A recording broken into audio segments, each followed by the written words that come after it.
नमस्कार दोस्तों, कैसे हैं आप सभी लोग। इधर बीच कुछ डेवलपमेंट हुए हैं जो इन्फॉर्मेशन मैं आपसे शेयर करना चाहता हूं। जैसे कि 5 डेज़ वीक बैंकिंग की बात हो या फिर पेंशनर्स का मुद्दा हो या फिर जॉइंट नोट साइन होने में क्यों देर हो रहा है, ये सब सवाल आपके मन में चल रहे होंगे।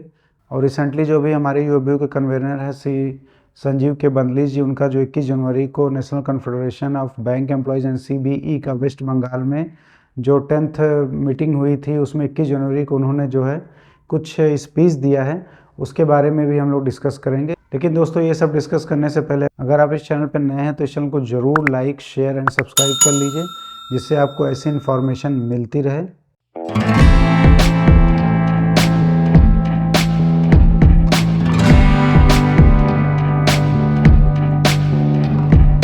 तो दोस्तों, सबसे पहले हम लोग बात करेंगे कि जो श्री संजीव के बंदली जी ने जो अभी स्पीच दिया है वेस्ट बंगाल में, अभी कल की ही बात है 21 जनवरी को, तो उन्होंने अपनी स्पीच में जो बोला है उसको मैं पहले कि एक ब्रीफली कवर कर लूँगा। उसके बाद फिर है जो 5 डेज़ वीक बैंकिंग, पेंशनर्स और जॉइंट नोट क्यों लेट हो रहा है, इसके बारे में हम लोग डिस्कस करेंगे। दोस्तों, बंदली जी ने जिस वीडियो में बोला है उसके जो ब्रीफ पॉइंट्स है उसमें उन्होंने सबसे ज़्यादा जो स्ट्रेस दिया है कि हाईएस्ट एवर जो है बीपीएस साइन हुआ है, और इससे पहले हिस्ट्री में कभी भी ऐसा बीपीएस साइन नहीं हुआ है, और विद इन रिकॉर्ड टाइम पे ये साइन हुआ है, और बहुत कुछ भी इसमें रिकॉर्ड पे रिकॉर्ड बने हैं।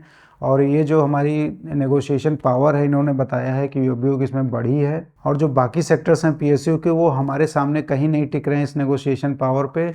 और इन्होंने जो नेगोशिएट किया है, एक आगे बढ़ के कदम बढ़ाया है और फिर से यूबीयू का जो है ग्लोरियस को बढ़ा दिया है, और ऐसा कहना है जो हमारे बंदलीज जी का।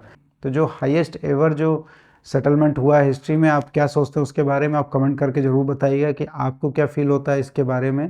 और उन्होंने अपने अचीवमेंट्स बताए हैं कि यूबीयू ने क्या क्या अचीव किया। तो इसमें उन्होंने सबसे पहले बताया है कि ये बाइपार्टेट सेटलमेंट हासिल करने में एक भी दिन का स्ट्राइक नहीं किया गया, ये भी एक जो है अचीवमेंट है यूबीयू के लिए कि कोई भी लॉस नहीं किया गया है मेंबर्स का, और ये सेटलमेंट हासिल कर लिया गया है। और इन्होंने इसमें आगे बताया है कि जो हमारा यूनियन है, जो हमारा यूबीयू है, उन्होंने फैमिली पेंशन भी हासिल किया है। जहां बहुत सारे पीएसयूज़ में फैमिली पेंशन अब नहीं मिल रहा है, वहीं पे इन्होंने बैंक में ये चीज़ लागू कराया कि फैमिली पेंशन मिल रहा है।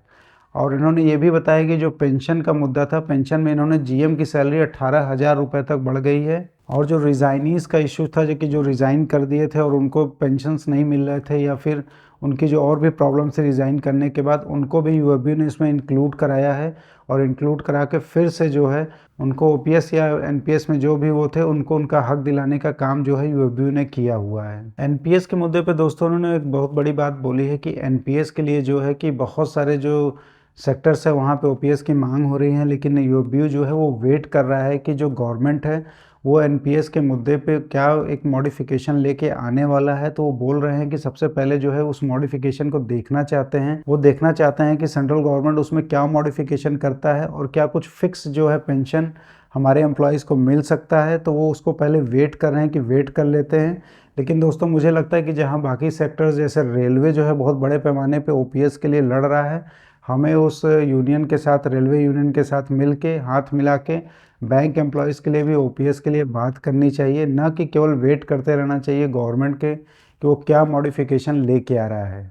क्योंकि एनपीएस अगर इतना ही अच्छा होता तो जो गवर्नमेंट है, वो सांसद हैं, वो खुद जो है एनपीएस में स्विच कर लिए होते, वो ओपीएस में नहीं रहते। तो यहाँ पे दोस्तों आप कमेंट करके बता सकते हैं कि आपको क्या लगता है, क्योंकि मुझे तो यही लग रहा है कि अभी से ये चीज़ें एनपीएस जो है हटाने के लिए इनको बात करनी चाहिए और ओपीएस के मुद्दे पे आगे बढ़ना चाहिए। क्योंकि बाकी सेक्टर्स ऐसा ना हो कि उनको ओपीएस मिल जाए और हम बैंक एम्प्लॉय जो है एनपीएस में ही रह जाएं और बाद में हमको अकेले लड़ना पड़े और खाली हाथ रह जाएं।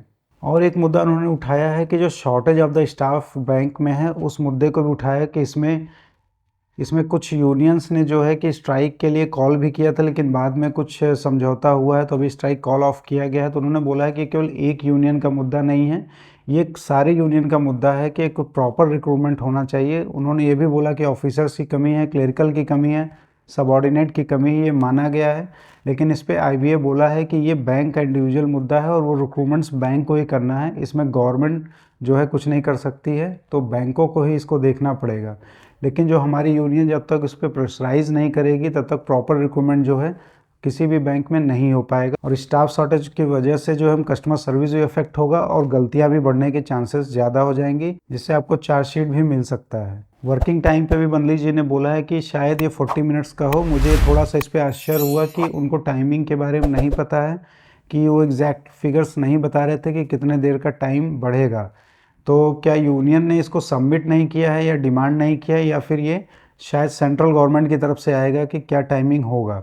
तो इस पे शायद कुछ डिस्कशन नहीं हुआ। उन्होंने बोला कि ये साइन करते समय पता चलेगा कि क्या टाइमिंग इंक्रीज़ होगा और सुबह शाम पे क्या इफ़ेक्ट होगा, कि कितना बढ़ेगा कितना घटेगा। और पेंशनर्स के लिए उन्होंने बोला है कि जो एक्स ग्रेशिया है वो 1986 से लेकर 12 बीपीएस तक जितने भी पेंशनर्स हैं सभी को एक्स ग्रेशिया मिलेगा। एक्स ग्रेशिया पे उन्होंने थोड़ा सा बोला इसके बारे में कि जो उन्होंने एक्स ग्रेशिया दिलाया है वो एक गिफ्ट है यूएफबीयू की तरफ से, और सभी पेंशनर्स को मिला है और उनको एक्सेप्ट करना चाहिए ये गिफ्ट। और आगे जो लड़ाई है वो पेंशनर्स के अपडेशन, पेंशन अपडेशंस के लिए वो लड़ते रहेंगे। फिलहाल अभी जो ये उनको गिफ्ट मिला है वो यूएफबीयू के जो है प्रयासों से ही मिला हुआ है। तो ये गिफ्ट जो अभी वो कंसिडर कर सकते हैं, और उन्होंने ये भी बोला है कि जो कोर्ट जाना चाहें वो कोर्ट भी जा सकते हैं, कि अगर उनको उस पर सफिशिएंट नहीं लगता है तो वो कोर्ट में भी जा सकते हैं। तो दोस्तों ये उनकी स्पीच की मेजर हाइलाइट्स थी। और दोस्तों एक बात उसमें उन्होंने और बोला है जो कि एक बड़ी बात है, उसमें उन्होंने कहा है कि जो ज्वाइंट नोट साइन होगा वो 31 मार्च के पहले साइन हो जाएगा, और 31 मार्च तक सब कुछ फाइनलाइज। जो कुछ छोटे मुद्दे बच गए हैं, जो रेसिडुअल मुद्दे हैं, उन्होंने बोला है कि 31 मार्च तक सब कुछ क्लियर हो जाएगा और ज्वाइंट नोट साइन हो जाएगा। तो यहाँ थोड़ा सा एक कन्फ्यूज़न की स्थिति हो रही है कि जो लग रहा था कि मार्च तक हमें बढ़ी हुई सैलरी और एरियर मिल जाएगा, उसमें क्या देरी हो सकती है, वो अप्रैल या उसके आगे खिंच सकता है। तो ये थोड़ा सा देखने वाली बात रहेगी कि इस पर क्या होता है, कि ये मार्च में हमको अवेलेबल हो जाएगा, शुरुआती मार्च में ही ये ज्वाइंट नोट साइन हो जाएगा और मार्च के लास्ट में हमारी बढ़ी हुई सैलरी और एरियर के साथ क्रेडिट होगा, या फिर ये अप्रैल मई तक चला जाएगा। अब दोस्तों बात करते हैं पेंशनर्स की। यहाँ पे तो जो बंदलीश जी हैं बोल रहे हैं कि 31 मार्च तक जो है ज्वाइंट नोट साइन हो जाएगा, लेकिन वहीं पे जो ज्वाइंट नोट न साइन होने की जो बात पता चल रही है कि इसमें देरी क्यों हो रहा है, क्योंकि आपको पता है कि वेंकटचलम जी ने तो ट्वीट कर दिया था कि बस कुछ ही वीक्स में साइन होने वाला है, कुछ ही दिन में साइन हो जाएगा, लेकिन उसके बाद अचानक से चेंज हो गया कि हम 5 डेज़ वीक बैंकिंग के बिना इसको ज्वाइंट नोट को साइन नहीं करेंगे। तो यहाँ पे थोड़ा सा जो है ट्विस्ट आ गया था। तो देखते हैं कि ये जो ट्विस्ट है क्या होता है, कि 31 मार्च तक साइन होता है कि नहीं होता। लेकिन जो खबर है कि ज्वाइंट नोट क्यों नहीं साइन हो रहा है, उसके लिए पता चला है कि 2 पेंशनर्स ने जो है कोर्ट में केस किया है, वो भी क्रिमिनल केस किया हुआ है। दोनों पेंशनर्स ने कहा है कि एक जो मुद्दा है जो रह गया था 11 बीपीएस में, पहले उसको सॉल्व किया जाए, उसके बाद 12 बीपीएस साइन होना चाहिए। तो इसमें ये पता चला है कि जो आईबीए है वो हाई कोर्ट अभी गया हुआ है, और वहाँ पे जो है अभी वो बातचीत कर रहे हैं हाई कोर्ट में कि इस मुद्दे पर क्या किया जा सकता है, इसीलिए ज्वाइंट नोट जो है साइन करने में देरी हो रही है। तो ये एक्चुअल खबर जो है मुझे पता चली है। और जो दूसरी खबर है वो ये खबर है कि 5 डेज बैंकिंग की जो मोस्ट ज़्यादा चांसेस हैं वो 1 तारीख को, जो 1 फरवरी को बजट पेश करेंगे हमारी फाइनेंस मिनिस्टर निर्मला सीतारमण जी। उस दिन 5 डेज वीक की अनाउंसमेंट की बहुत ज़्यादा चांसेस हैं। तो उस दिन हमें देखना पड़ेगा कि 1 फरवरी को शायद ये 5 डेज वीक बैंकिंग जो है अनाउंस हो सकती है गवर्नमेंट की तरफ से, क्योंकि ये लीड जो है और इस मुद्दे को जो है गवर्नमेंट ही अपना भुनाना चाहेगी, वो हमारे यूनियंस को नहीं देगी कि ये यूनियंस की वजह से हुआ है। गवर्नमेंट ये ज़रूर दिखाना चाहेगी कि ये 5 डेज बैंकिंग जो है गवर्नमेंट ने दिया है, यूनियंस ने नहीं। तो 1 फरवरी का वेट करते हैं दोस्तों कि क्या अनाउंस होता है। अगर 1 फरवरी को नहीं अनाउंस होता है तो फिर ये मुद्दा खिंच सकता है, मुझे ऐसा लगता है। तो देखते हैं क्या होता है। अगर आप इस चैनल पे दोस्तों नए हैं तो इस चैनल को जरूर लाइक एंड शेयर सब्सक्राइब कर लीजिए। मिलते हैं दोस्तों नेक्स्ट वीडियो में।